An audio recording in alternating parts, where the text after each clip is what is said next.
ایک کرامت سنائے غوث پاک سرکار فرماتے ہیں، غوث پاک کا قول مبارک ہے، فرماتے ہیں میں پوری کائنات کو ایسے ہی دیکھتا ہوں جیسے ہتھیلی میں رائی کا دانہ۔ لوگوں نے پریشان ہو، ایسا ہوتا ایسا دیکھتے کیا ہے سنیا، واہ واہ واہ، ڈال دیا۔ کس کے سامنے ڈال رہا؟ پان ڈبے والے کے سامنے، ترکاری والے کے سامنے۔ ارے ایسا کہتے بھائی، ایسا دیکھتے کہتے ایسا کیسا ہوتا بھائی؟ یہ دیوانے باتاں لا کے ایک مذہب بنا دینا، سنیت کہتے، سنیت، غوث کہتے، خواجہ کہتے، غریب نواز کہتے۔ غریب نواز پورا آنا ساگر جو ہے کوزے میں لے لیا، کیسا ہوتا ویسا؟ بندہ نواز کے پوترے حضرت ندیم اللہ شاہ دیوار پہ بیٹھے، دیوار کو بولے چل، دیوار چلی، کہتے بھائی باغ سوار تھے، کہتے شیر پہ بیٹھ کے چلتے، کہتے شیر کھا جاتا نہیں، جس پہ بیٹھ کے چلے گئے۔ اس کی عقل میں یہ بات نہیں گھسری۔ کیوں نہیں گھسری؟ سنو، ختم اللہ علی قلوبہم وعلی سمعہم وعلی ابصارہم غشاوۃ ولہم عذاب عظیم۔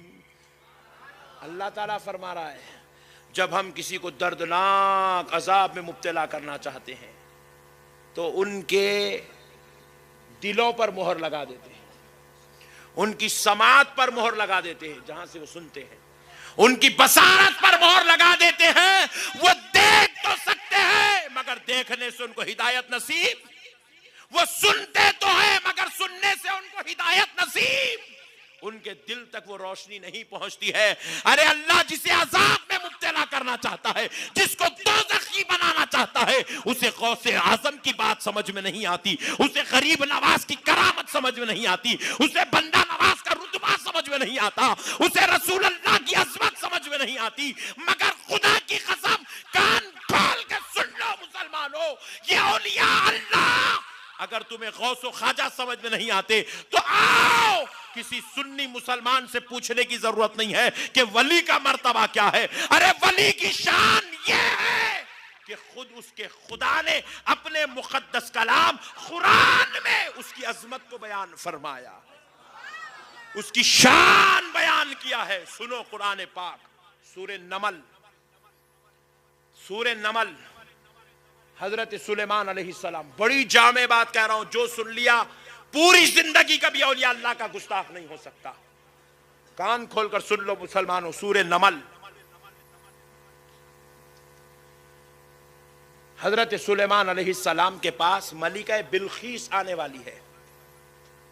ہدہد پرندہ تھا، وہ بلقیس کے بارے میں حضرت سلیمان کو اطلاع کرتا تھا کہ یہ ایسی ہے، یہ اتنی بڑی جو ہے خطے کی شہنشاہت رکھتی ہے، اس کی یہ شان ہے، اس کا یہ مرتبہ ہے، اس کا یہ مقام ہے، اگر آپ دعوت دیں گے وہ مسلمان ہو جائے تو ایک بڑی قوم داخل اسلام ہو سکتی ہے۔ تو حضرت سلیمان علیہ السلام کیا کرے، ملکہ بلقیس کو اپنے دربار میں دعوت دیے، ملکہ بلقیس کو اپنے دربار میں دعوت دیے۔ ملکہ بلقیس حضرت سلیمان علیہ السلام کے دربار میں آنے والی ہیں۔ حضرت سلیمان نے کہا اپنے درباریوں سے، اور حضرت سلیمان کے دربار میں خالی سنیاں نہیں بیٹھتے تھے، مطلب خالی انسان، جنات بھی بیٹھتے تھے، جنات بھی بیٹھتے تھے، خالی انسان نہیں بیٹھتے تھے، جنات بھی بیٹھتے تھے، چرند پرند بھی بیٹھتے تھے، جانور بھی بیٹھتے تھے، کیونکہ اللہ نے سلیمان علیہ السلام کو جانوروں کی بولیوں کا بھی علم عطا کیا تھا۔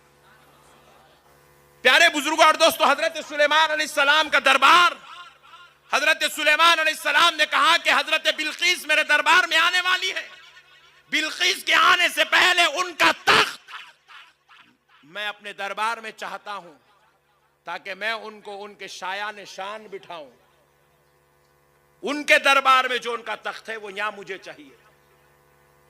پیارے بزرگوں اور دوستو، ان کا دربار یہاں نہیں ہے۔ حضرت بلقیس اگر، حضرت سلیمان اگر ہیں ہبلی میں، مثال دے رہا ہوں سمجھانے، کہیں جا کے یہی بولیں گے کل، سمجھانے بول رہا ہوں، حضرت سلیمان اگر ہیں ہبلی میں تو تخت رکھا ہوا ہے دلی میں، اور حضرت سلیمان کہہ رہے ہیں کہ مجھے حضرت بلقیس کا وہ تخت چاہیے، اور وہ تخت کوئی معمولی تخت نہیں ہے جس کو اٹھانے کے لیے پہلوان کی ضرورت ہے. یہ قرآن ہے، اس واقعے کو بیان کر رہا ہے. تو حضرت سلیمان نے کہا قال یا ایھا الملأ، کون ہے لوگوں تم میں مجھے وہ تخت لا کے دے گا ان کے آنے سے پہلے. تو پیارے بزرگ اور دوستو سنو، قرآن ہے، اللہ کہہ رہا ہے قال عفریت من الجن انا آتیک بہ قبل ان تقوم من مقامک. جن اٹھا، جن سنتے جو کہا ہاں ہو چھو. ایک عامل صاحب ایسا کر کے اتار دیتے، کہتے جن کو ایسا ہاں ہو چھو. اگر جن ہاں ہو چھو بولا نا تو ہبلی میں اڑا تو گجرات میں گرتا. یہ تماشے سو بھی ہے. یہ تماشوں کی وجہ سے بھی سنیت بہت کمزور ہوئی. ایک صاحب کو لیمبو لے کے کاٹتے کہ جن اترتا، کہتے حوالہ ہے پکا لے گھر میں لے جا کے. کہاں جن لگایا، جن کو دیکھا تو بیٹا تیری تو لکھتا ہی چلی خبر کھوتنے کے اندر چل جاتا. تو جن کو دیکھا تو یہ چلر پنے کے بات ہیں سب. جن کا تعارف خدا کروا رہا ہے قرآن میں. جن کیا ہے سنو. جن نے کہا وہ تخت جس کوئی مسافت طے کرنے کے لیے اس زمانے کی جو تیز رفتار سواری تھی 2 مہینے جانے کا وقت 2 مہینے آنے کا وقت لگتا تھا. اگر دن رات سفر کرے تب بھی 2 مہینے کے وقت کی ضرورت تھی کہ جانے 1 مہینہ آنے 1 مہینہ 2 مہینے کے سفر کی بات. جن کہہ رہا ہے اللہ کے پیغمبر سلیمان آپ مجھے اجازت دیجئے میں وہ تخت آپ کو لا کر دوں گا اس سے پہلے کہ آپ اپنی جگہ پہ سے اٹھ جائیں. آپ اپنی جگہ پہ سے اٹھے اس سے پہلے میں وہ تخت لا کے دوں گا. تو حضرت سلیمان کی عادت مبارکہ تھی، صبح میں بیٹھے تو عصر میں اٹھتے تھے. تو حضرت سلیمان بولے شام تک لائے گا؟ بولے 2 مہینے کا سفر ہے، کم سے کم 4 گھنٹے تو ہونا نا. حضرت سلیمان بولے نہیں وہ تو بلقیس اب آنے والی ہے دربار میں. ہائے ہائے ہائے ہائے ہائے، بلقیس اب دربار میں آنے والی ہے، مجھے ان کی آمد سے پہلے وہ تخت چاہیے. جن بیٹھ گیا کیونکہ جن کی قوت ہار گئی. جن میں اتنا کمال نہیں ہے کہ وہ تخت حضرت بلقیس کے آنے سے پہلے لا کر دے. سنو مسلمانوں، ولی کون ہے؟ خدا تعارف کروا رہا ہے. اللہ بیان کرتا ہے قال الذی عنده علم من الکتاب. اس دربار میں ایک ایسا شخص بھی بیٹھا ہوا تھا جس کے پاس ہمارے کتاب کا علم تھا. وہ اللہ کا ولی آصف بن برقیہ تھا. کون تھے وہ؟ حضرت آصف بن برقیہ. کھڑے ہوئے عرض کرنے لگے انا آتیک بہ قبل ان یرتد الیک طرفک. اے اللہ کے پیغمبر سلیمان مجھے اجازت دو، آپ کے پلک جھپکنے تک وہ تخت لا کے دے دوں گا. نعرہ تکبیر، نعرہ نعرہ تکبیر، تکبیر، نعرہ رسالت، فیضان حضور بندہ نواز، نعرہ تکبیر، علماء اہل سنت، سادات اکرام. سبحان اللہ سبحان اللہ سبحان اللہ. علی بولے ایسا نہیں ہے. قال انا آتیک بہ قبل ان یرتد الیک طرفک.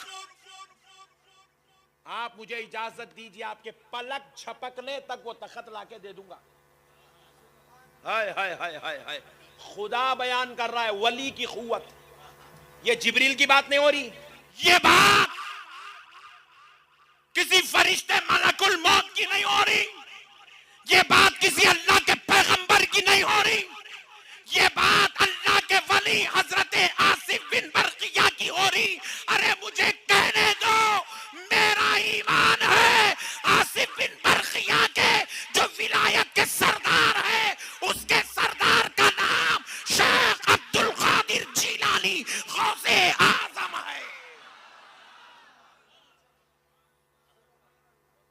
جس کے سردار میرے غوث پاک ہے. ہائے ہائے ہائے، یہ غوث پاک کے ایک خادم کی بات ہو رہی ہے، کیونکہ میرا غوث اول تا آخر سارے ولیوں کا سردار ہے. ہائے ہائے ہائے. سنیوں ناز کرو تم کہاں پیدا ہوئے ہو، سنیوں فخر کرو تم کس کی 11ویں کرتے ہو، سنیوں فخر کرو تم کس عبد القادر کے ماننے والے ہو، جس کے خادموں کی شان قرآن میں بیان ہو رہی ہے.